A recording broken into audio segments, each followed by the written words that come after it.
Howdy, God Almighty. This is the Sweat Equity Podcast. I am Lost Smith, your host. Recording this from the Cigar City Studios in my Tocobaga Consulting office in a beautiful Ybor City, the historic part of Tampa, Florida.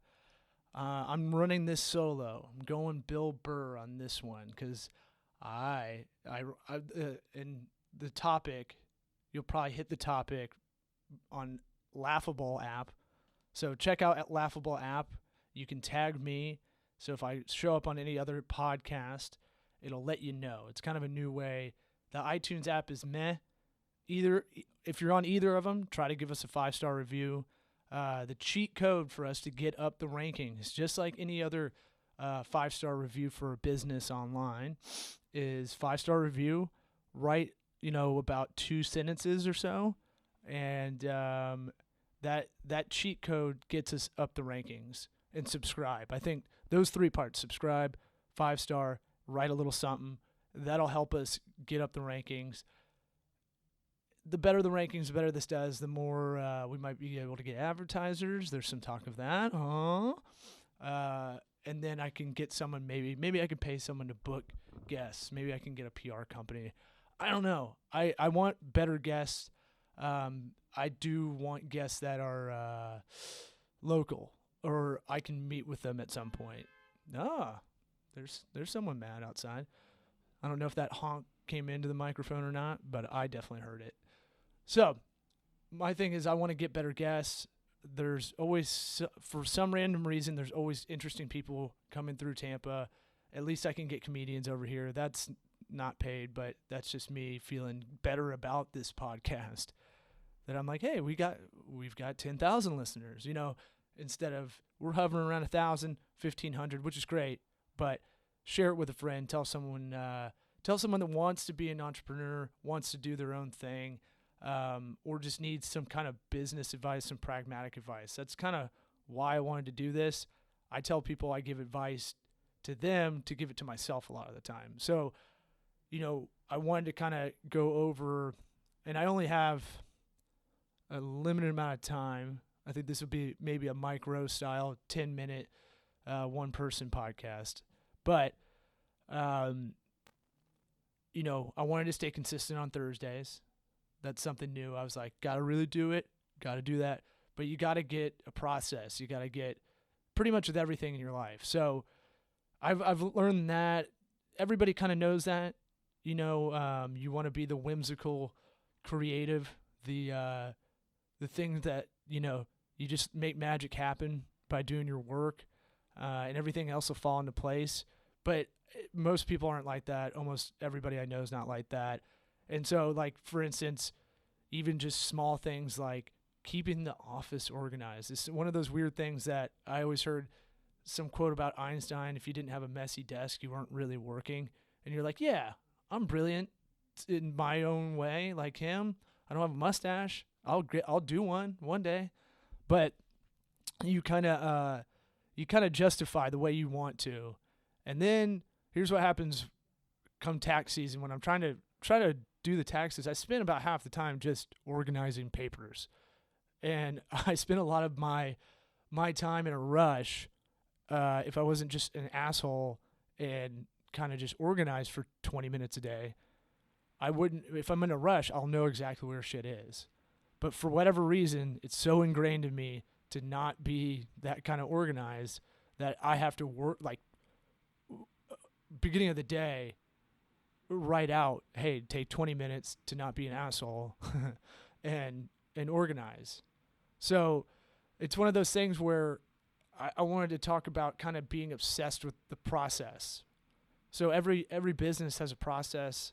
If you want to do something, you want to make an app, you want to start your own business, there's going to be multiple different processes within that thing. So if you want to make an app, there's going to be a process for the customer experience. What's that like? What are the steps? How does that break down? What's the technology I need around those steps?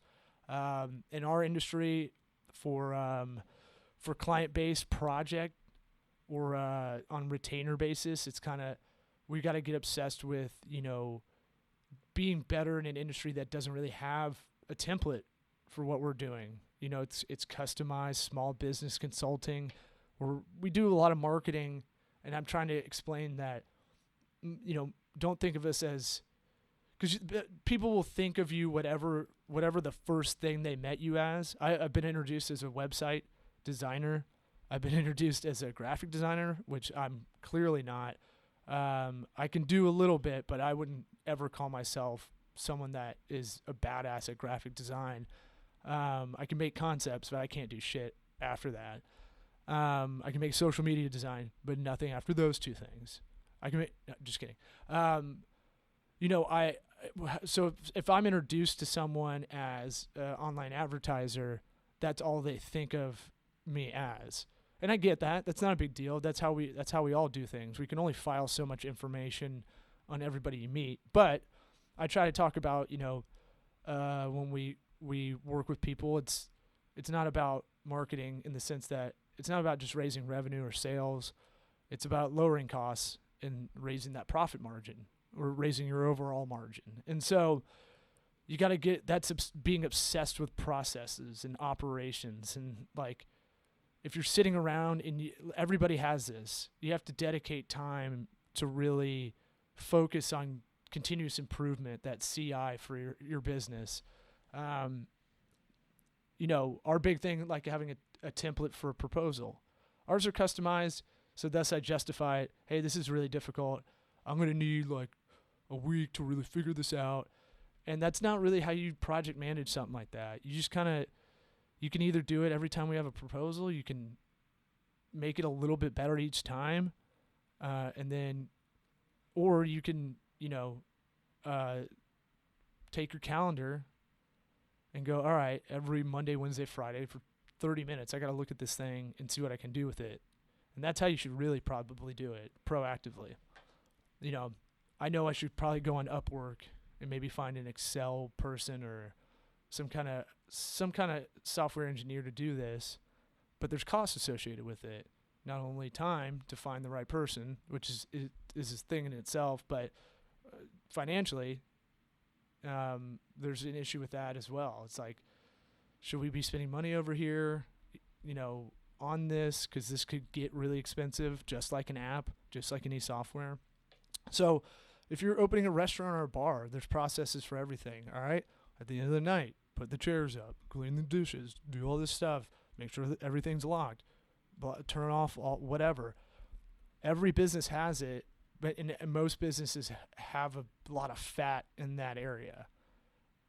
Now, that can be on the actual operation side like that, or that can be like, we talk to a lot of people about content marketing, and we're trying to figure out a new process to really streamline that. How do we procure that content from a client or from, let's say, a bar or restaurant? How can we get it from the employees to bottleneck to us?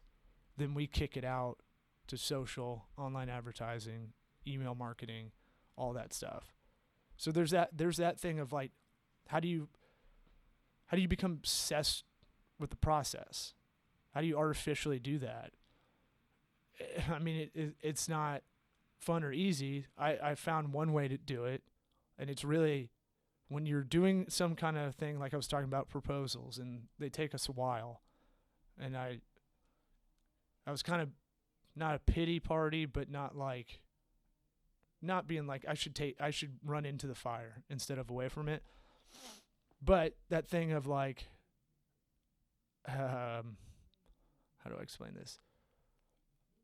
When I'm spending hour number 3 or 4 on a proposal where I know this can be done in 20 minutes, and honestly, a lot more accurately, if you trim down the amount of human error I can put in there, or my time to check, triple check, quadruple check, and automate a lot of this based on previous experience,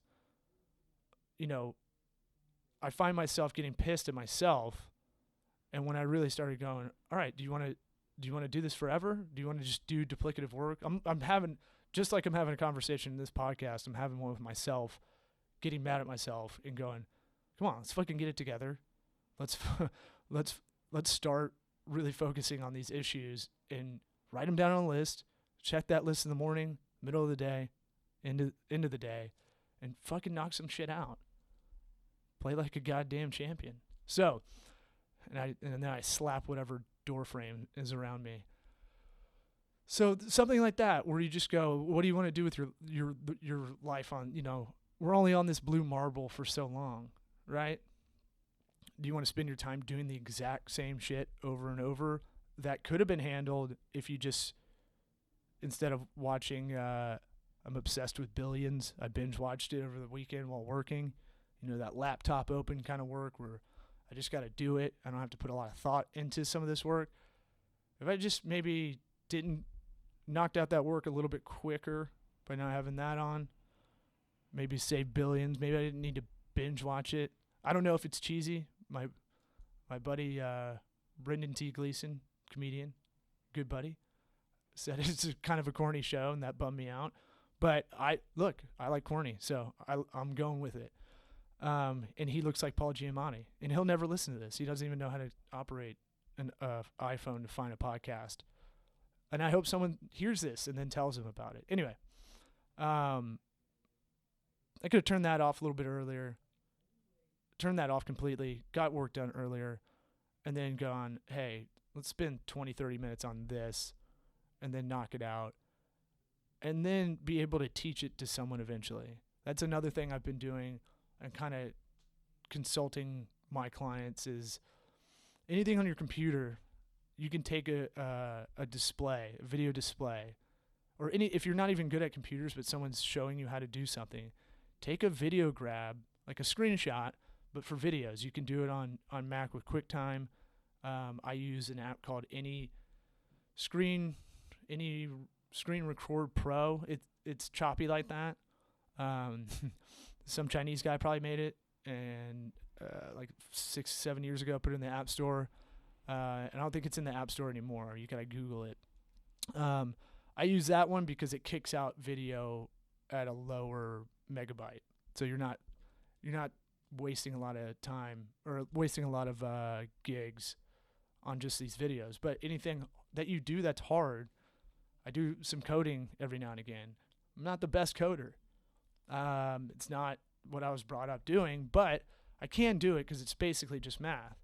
However, I can trim a lot of fat if I go, oh, this is how I did this with this project, save this in a repository, stop being an asshole, take 10 minutes, and do a video tutorial of what you just did. Then I can teach that to someone else. That's how we scale.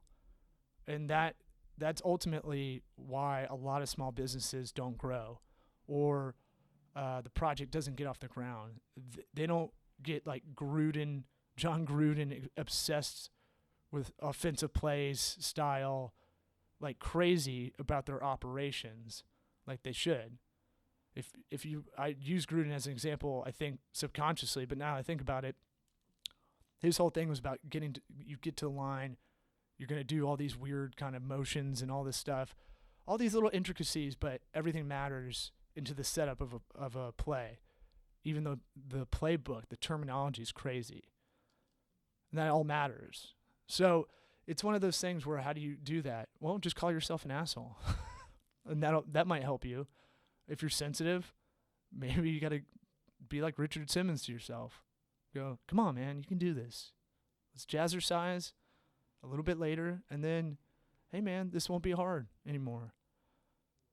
So that's kind of where I'm at. I'll give out some other pragmatic advice because project management's a big one I run into with a lot of people, depending on, by the way, Squarespace, what the fuck? Why don't you advertise with us? What's going on? Make 40 sites for you a year, and we're on pace to make like 80 this year. What's going on? Throw me a promo code. I just want to have an advertiser like Squarespace. They will definitely not advertise now. But project management is really tough. I haven't found an app I've loved yet, but I'll throw some out there for what we do. But I think there's other ones that are out there to help you out. I like them all that integrate with Slack because we use that for our communication. I would say the one I came closest to, and we may still use, is called I think it's Reek. I don't know, WRIKE. It's a little expensive, so that's one. I don't have anything open. I'm doing this off memory, so fuck you if you're like, why is he mumbling? See, I'm in my own dome. All right, you have that one. You've got Basecamp. You've got Trello. You've got what's the one with instant Gantt charts? Damn.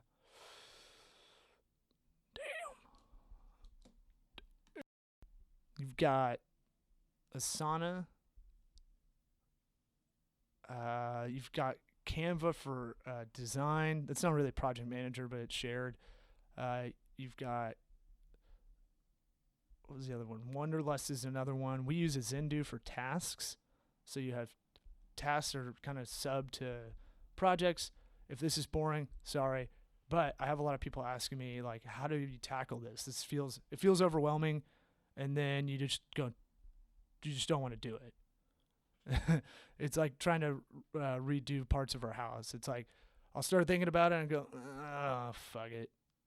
I'll do that. I'll do it later. And then I'll never do it. So check out those things. So Rink, Basecamp, Trello, Asana, Zendu, Wonderlust, To Do is another one. Anything that you can just, oh, this is how we did this process. Here are the steps. Then you can copy and paste it the next project you have. If you're a project-based business, if you're more of an ongoing business, you're an office manager. Man, people crazy, driving angry, like Nick Cage. If you're an office manager or something, like once a week you gotta clean the copier. You can set that alert in there, but it's not mixing with your personal life if you don't want it to. Just be a at the office thing. So one of those kind of things. I use Zendu for a house because I like it. I forget. I've got a terrible memory. I know that. So I try to treat our house a little bit like a ongoing management. Some are projects, some are ongoing. So, all right. Hope this wasn't meandering too much. I tried not to go too fast. I definitely got on Tangent Highway. I'd give this a C-. Squarespace, hit me up. My email is law@tocoworks.com, law@tocoworks.com. You can send anything, any kind of questions, even if it's my dickhead friends sending fake ones. I'll probably still read them on there. Peace.